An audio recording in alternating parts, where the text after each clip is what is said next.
지난 12월 3일 그 대통령이었던 윤석열이 이제 쿠데타를 일으켰죠. 그걸 갖다 12.3 쿠데타라고 이제 명명해야 할 것 같습니다. 이것이 왜 쿠데타인지를 12.3 쿠데타의 배경과 성격에 대해서 잠깐 말씀을 드리려고 합니다.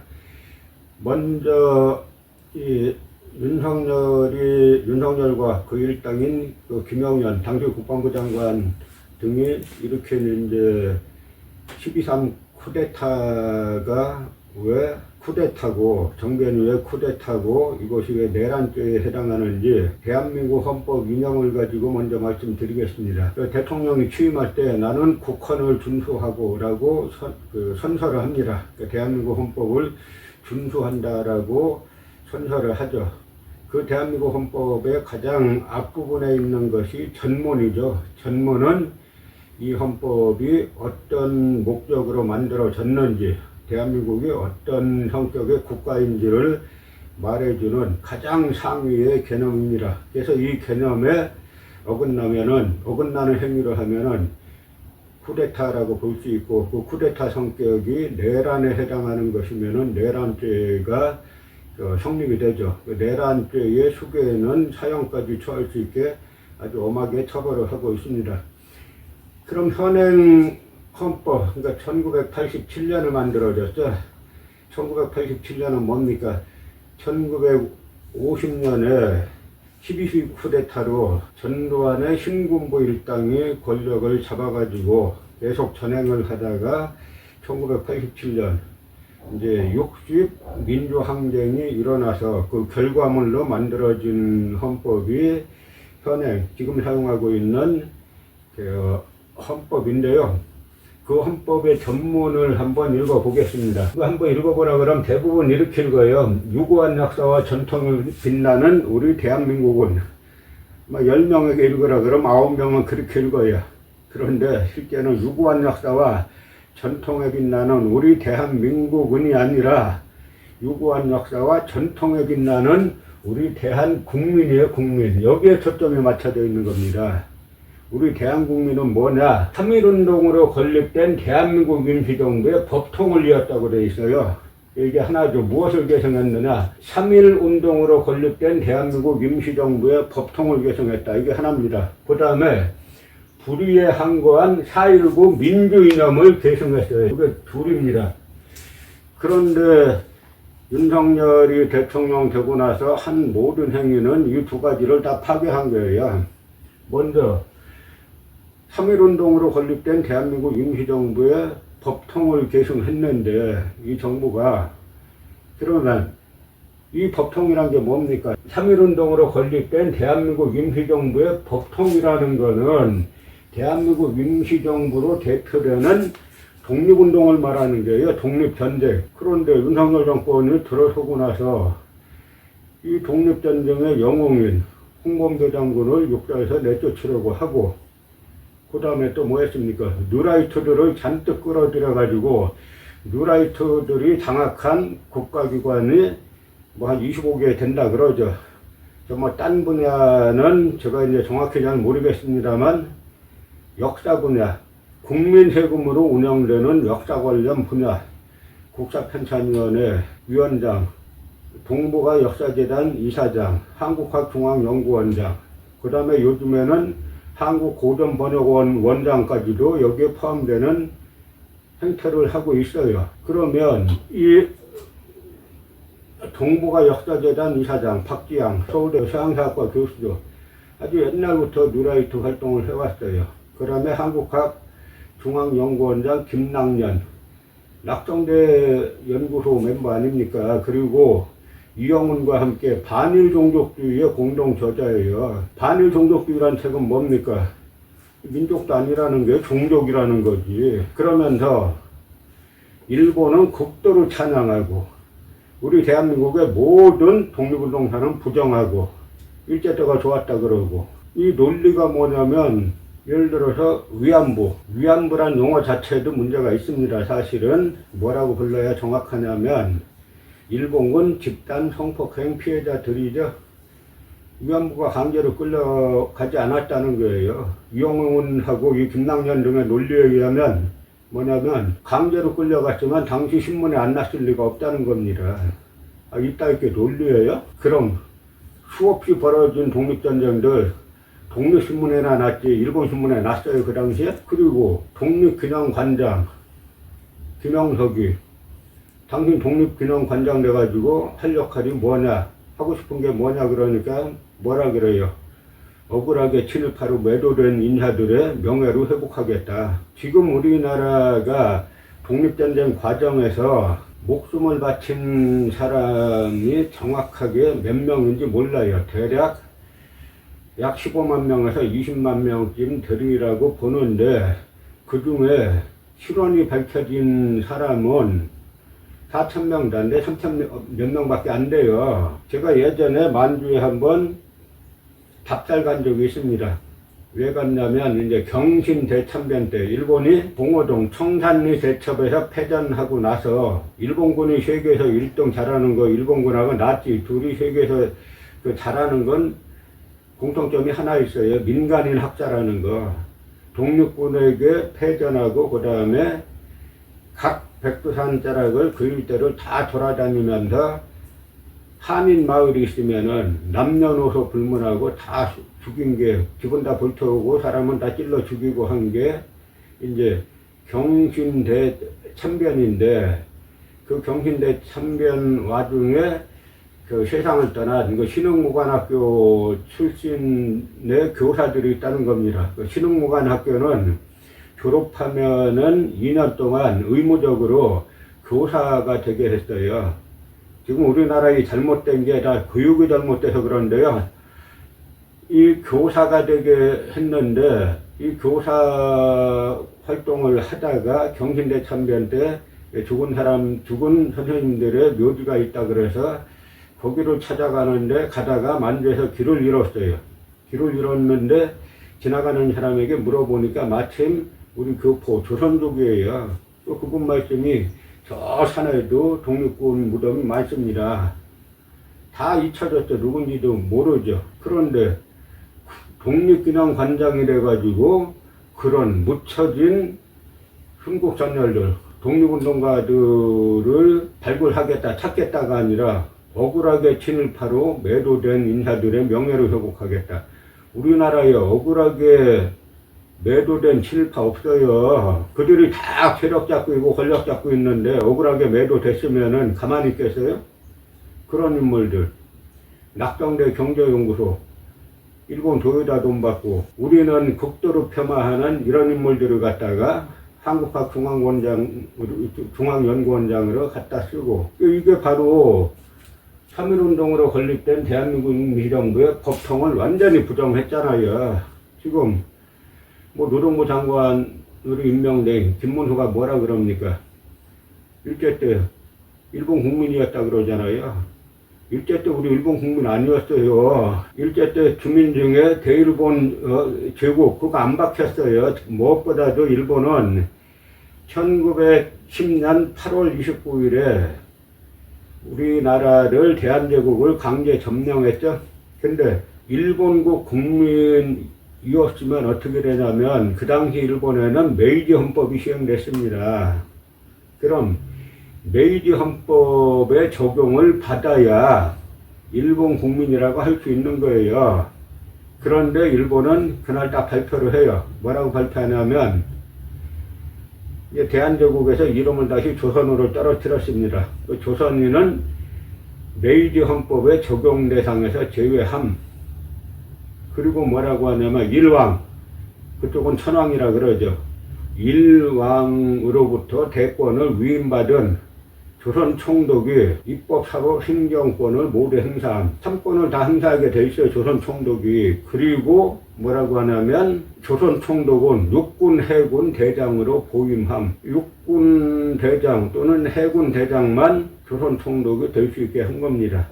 그 역대로 다 육군 해군 대장들이 조선 총독을 했어요.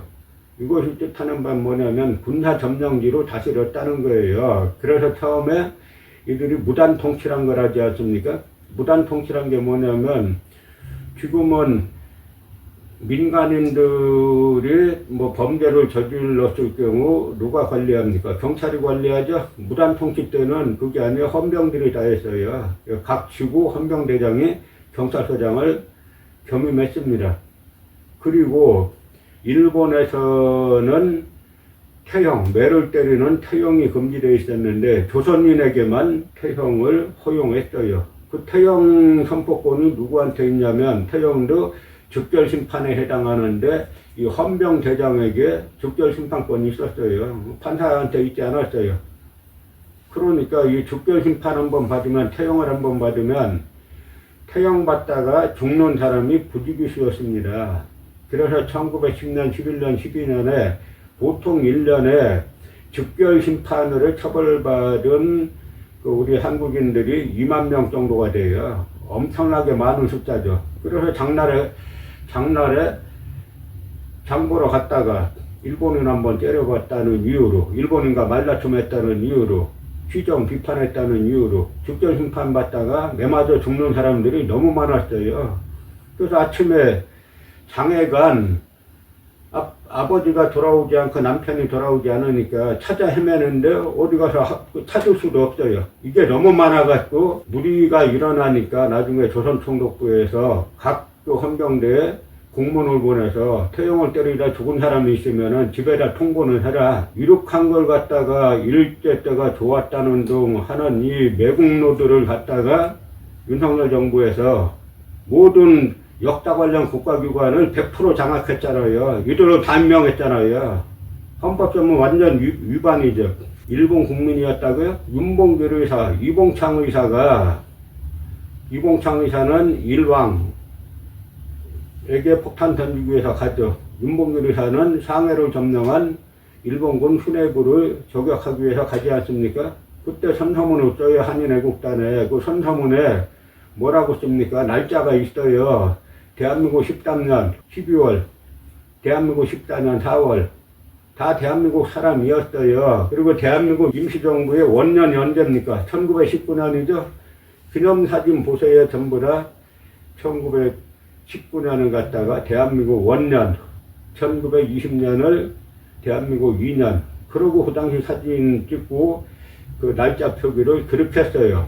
그런데 윤석열 정권은 들어서고 나서 뭘 했습니까? 이런 헌법 전문을 3.1운동으로 건립된 임시정부의 법통을 완전히 부정하고 조선총독부에 마치 그걸 갖다 법통을 계승한 것처럼 모든 정책을 폈잖아요. 그리고 또 하나, 불의에 항거한 4.19 민주이념을 계승하고, 이승만이 나중에 도망갈 때 뭐라 그럽니까? 뭐 국민이 원한다면. 이거 다 말장난이에요. 3.15 부정선거로 전국 각지에서 시위가 일어나지 않습니까? 그러니까 시위가 격해지니까 나중에 지금 광화문, 지금 이제 서울시 의회 자리, 그 자리가 그 당시에는 국회 자리였어요. 그 일대에서 총격을 가해가지고 150여 명의 사람들이 경찰의 총탄에 죽죠. 살해당하죠. 그래도 사람들이 더 몰리니까 군을 동원했어요. 지금 윤석열이 군 동원한 짓거리하고 똑같죠?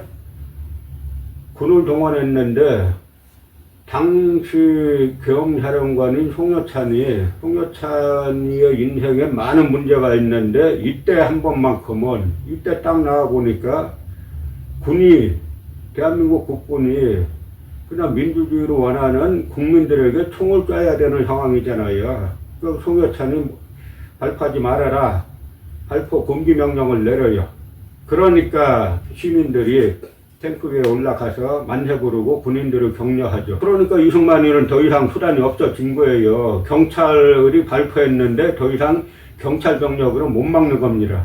그래서 계엄령을 발동해가지고 군을 동원했는데 군이 진압을 거부했어요. 지금 대한민국 국군 많이 반성해야 돼요. 이 김영현뿐만 아니라 계엄사령관인 박한수 대장 전부 다 내란죄로 감옥에 쳐넣어가지고 절대 죽을 때까지 용서하면 안 됩니다. 그 부역했던 뭐 일공수 몇몇 나오잖아요. 최소한 지휘관들은 전부 다 내란죄를 기소해가지고 죽을 때까지 석방시키면 안 됩니다. 경찰들도 마찬가지예요. 이 헌법에 지금 사용하고 있는 헌법의 정신이 뭐냐면 그동안에 군부 독재에 많이 시달렸잖아요. 그래서 박정희가 5.16 쿠데타 일으키고 또 10월 유신이라는 또 친일 쿠데타를 또 일으키잖아요. 윤석열이 일으킨 쿠데타가 박정희 친일 쿠데타하고 이제 마찬가지인데요. 이 친일 쿠데타를 계속 일으켜서 무엇보다도 국회를 다 무력화시키려고 합니다. 우리나라 국민들 툭하면 국회만 욕하는데 국회가 없으면 이 행정부고 법원이고 견제할 데가 없어요. 그래서 이 당시 87년도 헌법 정신이 뭐냐면 그래 좋다. 이 전시라든지 사변이라든지 그에 준하는 사태가 있을 때 나라가 곧 망하려고 할 때는 계엄령이 필요하다. 이 계엄 선포권은 행정부에 있다. 그러나 계엄 해제권은 국회에 있다. 그래가지고 계엄이 선포됐을 때도 국회에 대해서는 계엄군이 전혀 계엄령에 국회는 전혀 적용이 안 되게 만들어 놓은 게 87년 헌법이에요. 그런데 이 김용현이라는 이 당시 하나회만도 못한 충암군지 뭔지 하는 일개 고등학교 출신들이 뭉쳐가지고 거기에 또 육사 출신들이 뭉쳐가지고 육사 소수 요 망나니들이 뭉쳐가지고 국회에 헬기 동원시키고 공수부대 떨어뜨리고 헌법에 전혀 그런 조항이 없어요. 그룩한 짓거리를 갖다가 지금 이승만이 그 당시에 군을 동원해서 이승만 같으면 그 10만 명, 100만 명 죽이더라도 자기 권력 지킬 수 있으면 죽였을 인물이에요. 그 이승만을 갖다가 이 정권에서 얼마나 띄웁니까? 그러니까 다 부정한 거예요. 유구한 역사 전통이 나는 우리 대한 국민은 3.1운동으로 건립된 대한민국 임시정부의 법통을 완전 부정했고 누랄트 정권 만들고 유한용 정권 만들어 놨잖아요. 부정했고 그 다음에 불의에 항거한 4.19 민주이념을 계승하고가 아니라 부정하고 12.12 쿠데타의 정신을 계승하고 이런 형태로 국정을 운영해 왔습니다. 다행스러운 거는 5.16 쿠데타 때 장면 정권 어떻게 했어요? 도망갔죠? 깔멜 수녀원으로 도망갔어요. 카톨릭 신자죠.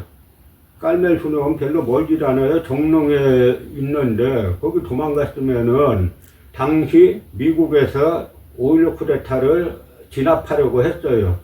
왜 진압하려고 했냐? 우리나라 민주주의의 발전을 위해서. 그런 거 전혀 안 해요. 미국은 그런 데 관심 없어요. 트럼프고 바이든이 최고로 치는 건 미국의 국익이죠. 왜 진압하려고 했나?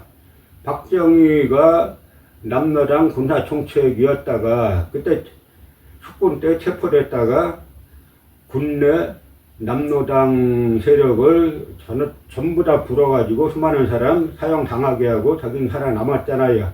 그래도 미군 정보에는 빨갱이, 공산주의자 이렇게 정보에 다 기록되어 있기 때문에 진압하려고 한 거죠. 장면이 도망가서 안 나타나요. 최소한 자기는 못 오더라도 신부라든지 수녀를 시켜서 미 대사관이나 주한미 사령관에게 이건 내 뜻하고 다르니까 진압해야 된다 라고 했으면 끝났어요. 그 당시 박정희 장군이 몰고 온 숫자가 해병대는 중무장 병력이 아니에요. 장교 한 200명에 사병 한 3,500명. 이 경무장이에요. 장면이 도망가지만 않았으면은 진압되는 겁니다. 또 12.12 때도 12.12 때 최규하가 대통령이었잖아요. 유신 대통령은 황제예요. 못하는 게 없어요. 이 대통령 한 명, 장면 한 명이 4.19 피해 민주주의 혁명으로 집권한 장면. 그 다음에 12.12 때 유신 대통령, 최규하가 이 두 사람 중에 한 명만이라도 이 나라를 위해서 내가 목숨을 던지겠다, 걸겠다 했지만은 다 실패하는 사건들입니다. 그런데 12.3 쿠데타에서는 어떻게 했습니까? 국가의전서열 2위인 우원식 의장이 국회 들어가는 걸 못 들어가게 막았잖아요. 그러니까 국가의전서열위가 국회의장이 안으로 못 들어가고 담 넘어서 들어가서 이 쿠데타를 진압한 거예요. 그래서 이 쿠데타는 단순히 뭐 현상적으로는 다 알잖아요. 왜 그랬냐. 김건희 보호하기 위해서, 특검 통과될 것 같으니까 보호하기 위해서 그랬다. 다 그렇게 생각하잖아요. 그런데 단순히 김건희를 보호하기 위해서 뿐만이 아니라 정권 잡고 나서 뿌리부터 대한민국 헌법을 완전히 부정하는 행태로 지금까지 정치를 해왔다는 겁니다. 이런 쿠데타를 일으킨 장본인에 대해서 이거를 탄핵을 방해하고 탄핵을 저지하고 그런 정당이 있다면 그 정당이야말로 예전에 통진당 해산시켰잖아요. 그렇게 해산시켜야 돼요. 헌법을 부정하는 그러한 행태를 가지고 쿠데타를 일으켰는데 그 쿠데타를 옹호하는 세력은 대한민국 헌법에 의해서 그런 정당은 그야말로 존재할 자격이 없게 되는 겁니다. 그럼 다음으로는 이것이 왜 내란죄에 해당하는지를 한번 찾아보겠습니다. 법률 용어 사전에 내란죄가 이렇게 나오죠. 뭐 요즘 방송에 보니까 무슨 어디 법대 교수다 뭐다 하는 사람들이 나와서 누구는 내란죄 된다 누구는 안 된다 뭐 이런 이야기 하고 있죠. 우리나라는 이 원칙이 없는 사회예요. 그냥 마음속으로 윤석열을 지지하면은 이건 내란죄 아니다. 그냥 법 바꿔서 타이틀 가지고 이야기하는 겁니다. 이게 법률 용어 사전에 나오는 거예요. 그러면 본죄 내란죄에 있어서 국헌을 문란할 목적이라 하면 1. 헌법 또는 법률에 정한 절차에 의하지 아니하고 헌법 또는 법률의 기능을 소멸시키는 것과 정확히 윤석열이 한 행위에 딱 들어가죠. 2. 헌법에 의하여 설치된 국가기관을 강압에 의하여 전복 또는 그 기능 행사를 불가능하게 하는 것을 말한다. 이 대표적인 국가기관이 뭡니까? 국회죠? 국회에 군이 들어가고 헬리콥터 타고 들어가고 사전하에 치밀하게 계산한 거죠. 윤석열이가 평생 검사 출신이잖아요. 검사 출신이가 몰랐겠어요? 김용현이가 국방부 장관 해가면서 이두왕 몰랐겠어요? 그래서 이들이 하고자 한 건 뭡니까? 체포조 만들어가지고 들어갔잖아요. 우원수 국회의장하고 그 다음에 이재명 민주당 대표하고 그 다음에 보니까 국민의힘 한동훈 대표도 제가 볼 때는 그 특검법에 김건희 특검법을 찬성할 것 같으니까 한동훈까지도 체포해가지고 국회를 강제로 무력으로 힘으로 해산시키고 그래서 헌법 법률을 완전히 부정하고 군사 통치 시절로 다시 돌아가려고 한 게 이 내란죄인데 윤석열과 김용현과 그 다음에 각 공소, 이 동원된 부대의 부대장들, 그 다음에 거기에 옹호한 이 경찰 간부들, 이들은 100% 내란죄에다 들어가요. 그래서 죄의 경중에 따라서 사형 무기 또는 해당하는 법률로 처벌하고 이들은 절대 사면시키면 안 됩니다. 우리나라가 그동안 수많은 쿠데타를 일으켰는데 별로 처벌을 안 받아봤잖아요. 이제 김영삼 대통령이 하나회를 척결하고 그 다음에 12.12 군사반란의 수괴들을 바로 내란죄로 기소했잖아요. 그래서 처벌을 했다가 나중에 다시 풀어주는 바람에 또다시 이런 윤석열 같은 이런 내란죄의 수괴가 다시 나타난 겁니다. 그래서 우리가 이번 사건의 교훈은 12.12 쿠데타와 똑같은 성격의 12.3 쿠데타, 이 사건은 철저하게 내란죄로 처벌을 하고 탄핵을 하고 다시는 이런 세력들이 이 땅에 발붙이지 못하도록 해야 하고 그 다음에 이런 내란죄의 행위를 옹호하거나 지지하는 정당이 있다면 그 정당이야말로 해산시켜야 돼요. 이것이 바로 12.3 쿠데타 사태가 우리 국민들 모두에게 제가 지금까지 어떤 현실 정치 얘기는 잘 안 해왔잖아요.